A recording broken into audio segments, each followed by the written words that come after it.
Hey guys, welcome back to my channel, and it's Debsy, and pleased to be, it's Debsy. Bloop, bloop, that's me. Boop, Debsy. Hello guys, happy Thursday. Yes, happy Thursday. I hope everybody is having a wonderful week and a great day. It's been a terrible week. It's been an absolute shit show of a week. A terrible week. However, near the end of the week, it's gotten a little bit better. And today it got great because I am now starting a 4-day weekend. That's right. I am off on Friday and then Saturday, Sunday, and then I'm off Monday. And I'm so excited. So let's get into this because I finally, Heather Gay is seeing what a lot of people are seeing about Lisa. So let's get into the whole thing of Salt Lake City. I'm going to tell you, it's probably the best show on TV right now. So let's get into it. I'm drinking some water. I should have filled this up a little bit more. But I have some water. Heather and Angie, they FaceTime each other. And Angie is going to talk to Mary. She's a little nervous, but she has to talk to Mary. Angie's saying that she left Whitney's event she felt kind of guilty because she feels like in the way that she acted, that she let some of the women down. So she feels kind of guilty for that. And listen, Heather was like, I know that she hasn't done it, but I'm hoping that she does. And she's talking about Lisa admitting any of her faults. Now, because she was like, other people have done it. So, I mean, I haven't seen her do it yet, but I'm thinking that she has it in her. Maybe she does. She doesn't. And ooh la la, because the next trip is going to be a super yacht to Canawan with none other than Captain Jason. Oh my God. Captain Jason from Below Deck. Oh, Captain Jason from Below Deck is all I need to say. Okay, next we're going to talk about Todd and Bronwyn on their date to the ice cream shop. Listen, before I get into anything, did anybody else notice that adorable, I don't know if it was a purse. It probably was. I'm going to put a picture right here of what looked like to be a purse. Bronwyn has the most adorable and most amazing purses. I'm not really a purse person, but her purses are like, yes, please. They're all so chic or adorable. Love them. Okay. The only thing that I have here is listed is asshole. So they go in to the ice cream shop. She says, I got a sundae specifically because it has maraschino cherries. And I hate when I get a dessert and there's maraschino cherry and you take it. It's my favorite part of the dessert, and I look forward to it, and it pisses me off every time you just take the maraschino cherry and eat it. Not even 10 seconds later, 9 seconds after she says that, he reaches out and takes that cherry. Now, people might be saying, well, it's just a cherry. He don't care. The bigger thing behind this is that he doesn't care. And then she was like, I just told you this. I told you this not even 30 seconds ago. What an asshole. Listen, this is what it says to me. This whole scene with them tells me he don't give a shit about how his wife feels. Now, okay, you could be like, well, here's the thing. It's obvious he doesn't want to be on this show. Like, he's not happy with being on the show. So is this how he acts? Maybe this is how he acts. Do I think this is how I think he's an asshole. To be honest with you, I think she married her mother. I think she married someone who's just like her mother. Tell me I'm wrong. I don't think I am. And then she's talking about, so then she moves on and she's talking about like, hey, listen, I did great. I did really good. You would be so proud of me because I didn't yell and scream, and he could care less. And then she was real excited about the fact that like that Terrence, this spiritual intuitive or whatever, Terrence was there, and she's told him about what he said about her mother. And the whole time him laughing and him just not even, he couldn't even give a shit about what she was saying. And it's obvious that it meant something to her. So even if it doesn't mean something to you and you don't believe in it, can you just support your fucking wife and not laugh? Whenever he started laughing at this, and then she obviously got very upset about it. I'm gonna tell you what, I feel terrible for Bronwyn she has no support anywhere, like nowhere. Her father was dying. Her mother's living with her, and her mother treats her like an asshole. Obviously, Todd does. And then we'll get into the other information that came out later. But listen, I'm going to tell you this much. I hope this next thing that I'm going to say, I hope this is what happens with Bronwyn. I hope Bronwyn came on the show. I hope I hope she's on the show for quite a few seasons. I hope she's able to get the coin, put it in her name, because she worked in finance, so she has to be smart with money. So I hope she came on the show to build up her coins, to get her bank high, and to pave her own path so that she can leave him.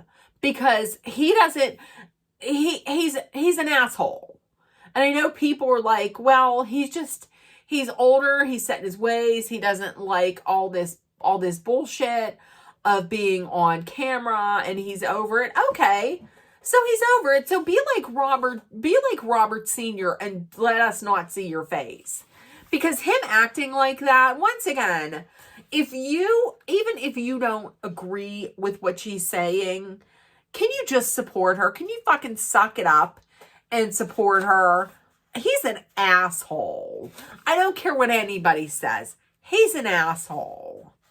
Bronwyn, I'm going to say this. Bronwyn's not going to see this. But Bronwyn Newport, you are so much better than your mother or your husband make you out to be and make you feel. You are worthy, and you are smart, and you are kind, and you are genuine, and you don't deserve any of that, Bronwyn. I hope what I said, I hope what I said comes to fruition. And I hope she builds up her bank, and I hope she builds up her following, and I wish her all of the successes from here to the moon and back, and I hope she's able to leave him. There.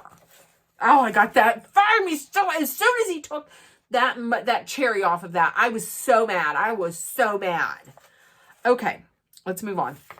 So Lisa and John are talking, and they're talking about like what the psychic said in the communication process. Listen, this has been going on since the beginning,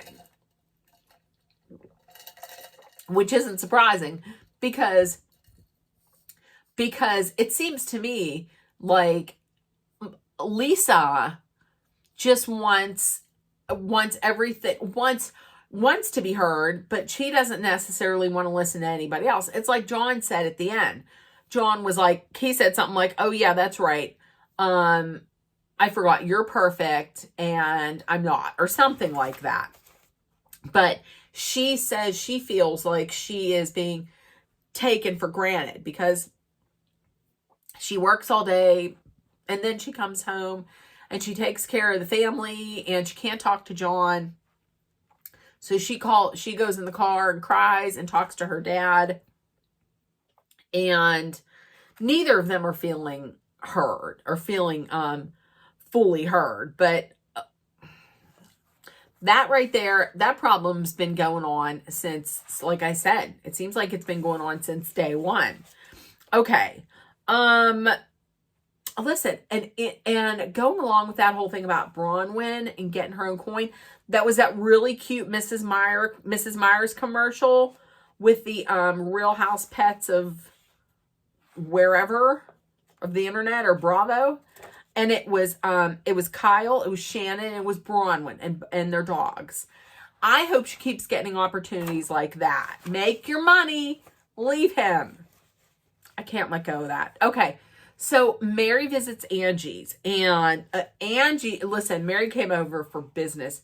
She don't want anything to drink. She don't want anything to eat. She just wants to talk about this.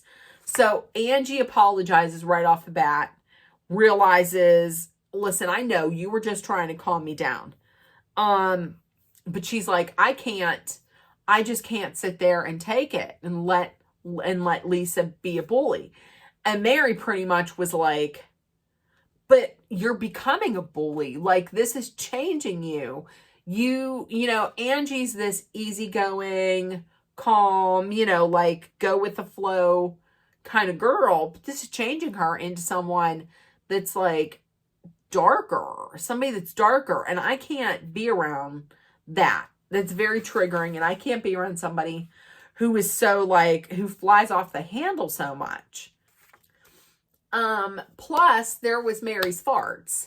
So Mary was like, I can't, and they did like the rewind. They showed the flashback, and it was Mary and Bronwyn and, Angie, and they were over at Angie's house, and Mary said something about having gas. So then Angie kept referencing it to the point where Mary was like, okay, it's enough. So then we come back to present day, and she's like, when she said, go over here, and then your dog's farting, and then they cut over to Angie's dog. Angie's dog, I know that Angie's dog farts. I mean, she looks pretty prim and proper, but she's like, I come over and she's farting and the dog's farting. And it was funny and everything, but I'm going to tell you, I understand where Mary's coming from on that, because if you do something and one of your friends makes fun of it for a little bit, I mean, after, I'll give it a little bit of time. I'll give it like a couple minutes. Okay, laugh at it. But then if, like hours later or days later, you're still joking about it, all right, that's enough. I mean, it's over. It's roadkill now. Now you're just trying to make me look like an asshole. Are you trying to make me look like an asshole? Are you trying to make me look like a jerk? So I get that. I understand what she's saying. And luckily the friendship is safe, because I was like, oh no, when they showed that and they were like, that clip where Mary's like, go find yourself a new sister. And I was like, I hope that this is not over. But Mary was like, I can't live without you in my life. And Angie was like, I'm going to try. I'm going to do better. So they made up. So that I loved it. Okay. So here's another scene. Lisa and Heather go shopping. And we find out right at the top of this scene, get ready for another Lisa Barlow meltdown, because there's no glam. On the super yacht, there's not going to be any glam. There's no glam. And she's like, well, we could have Angie do your hair. She's like, I absolutely not know. I don't trust her with anything. And also right at the top of this also, Lisa has to say, oh, well, good for Angie. It's probably her first time on a yacht. She's never probably been on a nice boat. Are you kidding me? Once again, I'm going to say this. I sent this message to my friend, Emily. Emily, if you're watching, hey, but here's the thing. there's there's the kind of wealth that Lisa Barlow wants you to think she has. And then there's Angie Castanevis. Is that how you say her name? Then there's Angie K's wealth. Angie K is for rich. Angie K is rich for real. Because that when she was raining black cards down on people last week, that bracelet, that Prada bracelet, it's a Prada Centurion bracelet. You have to be invited to get that black card that goes with that bracelet. So not everybody can get, you have to be invited. You wear it, you just wear it and you tap it. And I believe I had heard somewhere online that a minimum amount that you have to spend per year is like $500,000. I thought I had read something like that. So she's for real rich. Like, she's rich. And if I would trust, listen, I would trust her wealth before I would trust Lisa's wealth, because Lisa, from what I understand, has to be getting like all kinds of loans out for money. Has to be taking out loans. Angie, I had heard that Angie is a very well-respected name in like the hair care community. Like, she's worked, I don't know if it was a L'Oreal that she worked with or one of these very well-known like hair care companies. She's like her salons are always like named best of, and she is very well respected. And so she built this all on her own. Her and Sean have built this up all on their own. So where was I even going with this? So I guarantee you, this isn't the first time that Angie has been on a boat. Okay, so calm your tits. Let's just calm your tits. The thing about this, we also found out that it wasn't the soup man. It was the suit man, S-U-I-T. It was the suit man. And Heather was like, well, who is the suit man? She's like, there is no suit man. Okay, so it's something that was made up. So there's no soup man. There's no suit man. I don't know what the hell what she's even talking about. But listen, Heather is having Angie's back on this. She's having none of this. She's having Angie's back. And, you know, Lisa was like, well, Angie's a bitch. She's like, well, if Angie's a bitch, then you're a super bitch. And she came out and said, listen, the reason why no one rides hard for you is because you buried everyone at the table. Like, if you're a risky friend in that if you're not friends with someone, meaning if someone pisses you off, then you're going to go and you're going to go low on them, or you're going to dig something up on them. And that is completely true. And Lisa was getting upset because she really does. I think she really just expects certain people to just ride hard for her no matter what. Like, no matter what she says, like these people are just going to stick up for her no matter what. And I think Heather is seeing, oh yeah, guess what? She's done this. She's done this to people. She's done it to Meredith. She's done it to Whitney. She did it to Meredith. She did it to Whitney. She did it to Angie. She does it to a lot of people.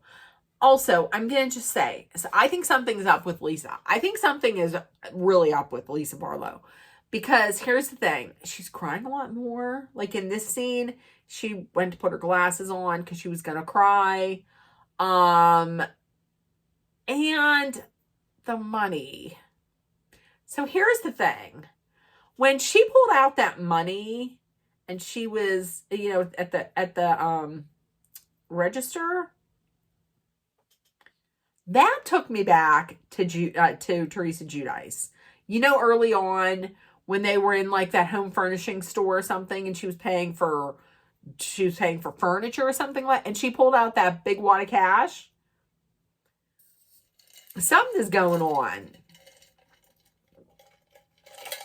And one creator on TikTok, she said the same thing. She's like, what is going on? Something is going on. She pulled out this big wad of cash. Don't you know? Very first reply, very first comment after that was Lisa Barlow. And this creator didn't tag Lisa Barlow. And so I guess she's out there searching for this. And she replied. I'm going to put the reply here. Okay, so as you can see, the reply was tip money, and she said she was buying Heather a thank you gift at that store. Okay, first of all, what is she talking about tip money? Is she talking about tipping the person that works there? Because if you're just getting, you don't have to tip them. Or is she talking like, well, that was my tip money? Tip money for what? You don't work, she doesn't work a job where it's tips, where she gets tips. Like a waitress or like a barista or a stripper, or I don't know. But maybe, I don't know, someone was like, maybe she means like the tip money from the people who work at that tequila lounge. But why would she have that tip money? What do you mean tip money? Where is she going to tip somebody? And also, why would she be buying Heather a thank you gift when she just made her cry? I mean, maybe it was like a thank you gift as like, like for the hostess of the trip, like, thank you for inviting me. But once again, if she just made you cry, why are you going to be buying a thank you gift? And that's exactly what the creator responded. The creator was like, tip money and tip money, and you're buying Heather a thank you gift when she just made you cry. Like, why would you buy her a gift? That's exactly, something is going on. Like, I guarantee Lisa Barlow is not going to watch this. I mean, Lisa Barlow is not going to watch this. Let me just say, if she would, she'd be like, well, she's just some fat nobody. You're correct. I'm a fat 57-year-old lady living in Western Pennsylvania, recording this in my basement that is completely paid for. So, I don't know. She wouldn't. So, okay. The next scene was heartbreaking. Brittany meets up with her 19-year-old daughter, Olivia. And, okay, so here's Brittany explained it. Brittany was like, she's saying she was married, and then she got remarried. She got married a second time. And she was thinking like, okay, I'll get married the second time because in order to have I want a perfect family. In order to have a perfect family, it has to be like a mom and a dad. And to be a better mom, I have to first be a better wife. Listen, and I guess she got too caught up in that. And I had heard where, like, in the Mormon church, that's how it's thought of. Like, the only way that you can really have a whole family and have a family is to have, a man, a father, a wife, and your kids.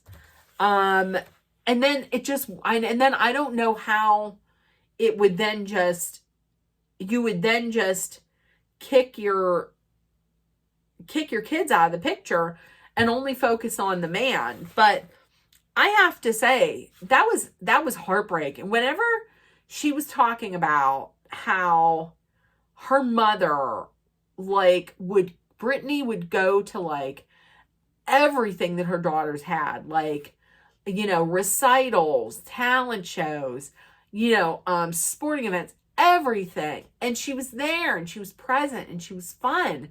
And then when Olivia turned, I guess it was like 12, it was just like a switch just was like flipped off and that was gone. And this like loving, present mother was just disappeared. It was sad. It was heartbreaking to hear her talk about that.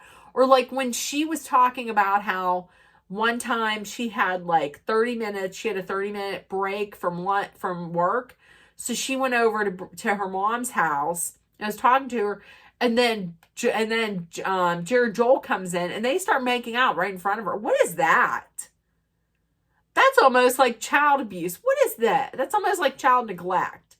What is that? That reminded me of like when Monica was saying that her mom was making out with someone while Monica was in the back seat. What is that? And to be honest with you, it's heartbreaking whenever someone has to say it's heartbreaking, and it just makes no sense when somebody says to their child that they birthed, "Oh, I would really like to get to know you." No. You shouldn't have to be told. Like when she was like, "I am here talking to my daughter because of what Terrence told me." You shouldn't have to have some stranger tell you this for you to reach out. I thought it was terrible. And I loved that Olivia got her own confessional and she stood her ground. You go, queen. You go. Good on you, Olivia. Stay strong. Okay, so Heather and Meredith, they take a walk. And I don't know who could walk in those heels, but Meredith's feet are trained for it. So you go, Meredith. And Heather is now saying that now that she is closer friends with Lisa, she now sees like what she does, like exactly what she does. And what she does is she digs up shit on people. Like if she is at odds with someone, she'll dig shit up on them. She did it with Meredith. She did it with Whitney. She's doing it with Angie. And Meredith is just letting her off the hook. Like, why do you let her off the hook? Does she have something on you? Is what I'm wondering.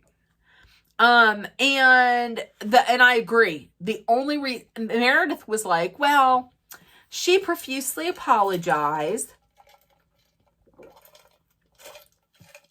But listen, she apologized because she got caught.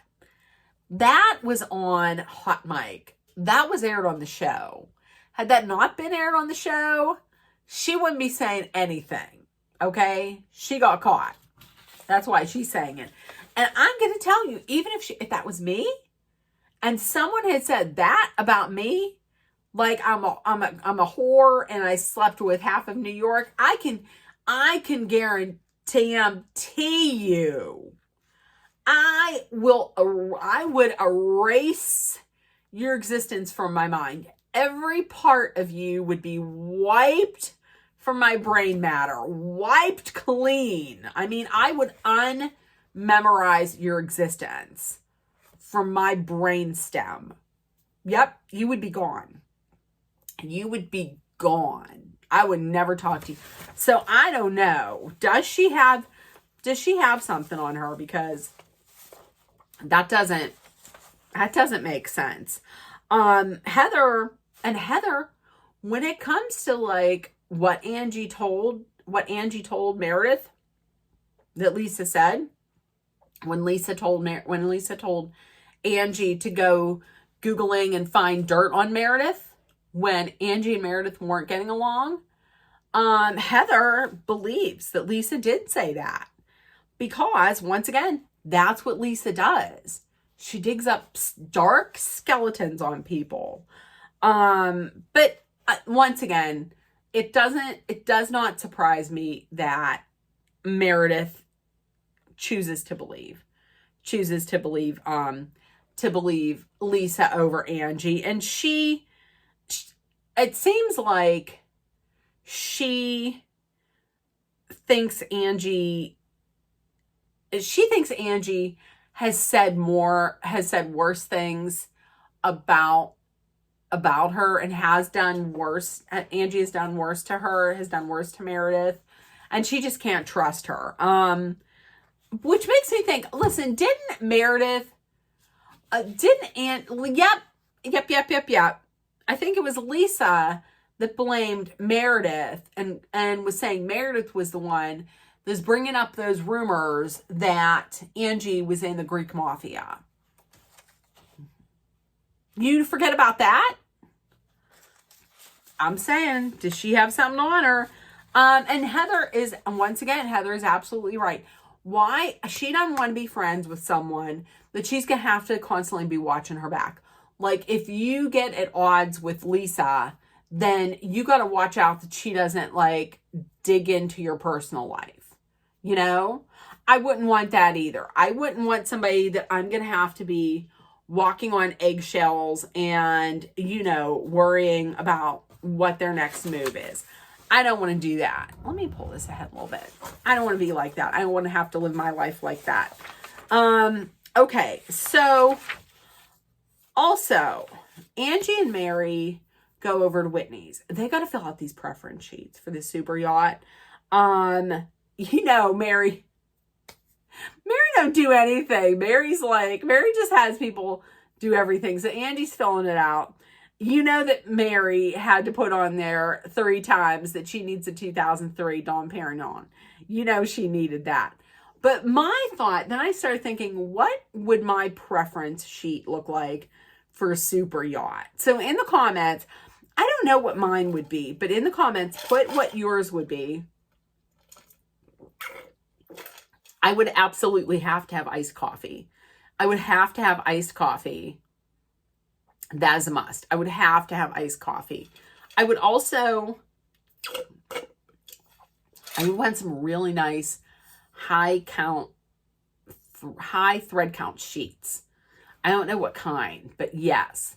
I would also enjoy some, Diet Cokes. I would need some Diet Cokes. What else? I'm going to have to think about it. Oh, fresh seafood. I would need some fresh seafood. I would need some scrimps. They're cleaned very good. I would need some scrimps. I would need, some cinnamon rolls. I would want some shrimp. I would want some scallops. I would want some cinnamon rolls. Yes. The one thing I could not have is avocados because it gets me sick. Okay. So in the comments, put what would be on your preference list. So Angie also says, would you like coffee or tea? And she says, well, I always want tea. That led into Angie bringing up the tea on Bronwyn. So there's rumors of Bronwyn's past, a felony, a grand theft, and identity theft. I had heard these rumors earlier this year. So this leads into Bronwyn and Todd meeting. Now, at first, whenever they meet, I was like, okay, well, maybe he's okay because he's like, hi, sweetheart. I got you your drink and I got me some Diet Cokes. And okay, let's talk about this. So here's the deal.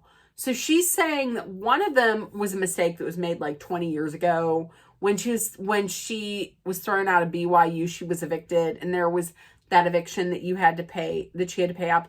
Listen, I'm going to tell you this much. That's no big deal. An eviction is an eviction. Back in the day, I had an eviction. It was decades ago. And it came up because, I was like, look at all this. Look at this money. I'm out on my own. I can go out and buy stuff. And then I learned. Like I said, decades ago. That's no big deal. But then she says that there was another one that was like 10 years ago. She didn't give a lot on it. She just said it's dismissed and it's sealed, so legally she can't talk about her involvement in it, which really makes me want to be like, oh my God, what is it? And then she's saying people were saying that allegedly she committed identity theft and grand theft last year, which is not true. That I believe. I mean, she's in the public eye even more now. So you're saying last year, whenever she's more known than ever, that she's going to go out and commit identity theft and grand theft? No. So I really want to know what's going on with this, but I don't know. I guess they're going to talk about it more probably. But listen, Todd, you can tell Todd don't want any part of being on that. Why do they have to have him on this show? Anyways, okay. So, yeah, Todd's like, I wouldn't piss on Lisa if her brain was on fire. Ooh. And Brian was thinking that maybe it was Lisa that did this, that like planted these, or at least fanned the flames to get them going. I'm going to tell you, I am not a fan of Lisa Barlow's, but I don't know that it was her. I mean, I don't think it was. I mean, I think they're trying to pin everything on Lisa, and I don't know that this was it. I don't know. I'm not 100% convinced that it was Lisa that did this. The one thing I do agree with Todd is I don't think she should go on the trip. If she goes on the trip, it's going to be a lot of it's going to be a lot of stress on her, and she don't need that. She's dealing with her dad. She's dealing with Muzzy, and then this ass that she's married to. I don't think she should go on either. However, he was like, if you go and shit happens, I'm not going to support you. I mean, it's on you, which is par for the course, that he's not going to support her. Okay, listen, in the comments, if you watched, let me know what you thought. If nobody told you yet today you're loved, seen, and heard, please make sure that you put love, kindness, compassion, acceptance, hope, and positivity out there so it comes right back at you. Please treat others the way you would want to be treated. And kindness is free, so let's spread it liberally. Also, be aware of your surroundings no matter where you go. Be smart and safe. Let's hydrate with some water. And if you're in a dangerous situation, please know that Dolly and I are sending our love, thoughts, prayers, and positive energy so you make it through. The end of the video cut off, so everybody have a great day. Bye, guys. Bye.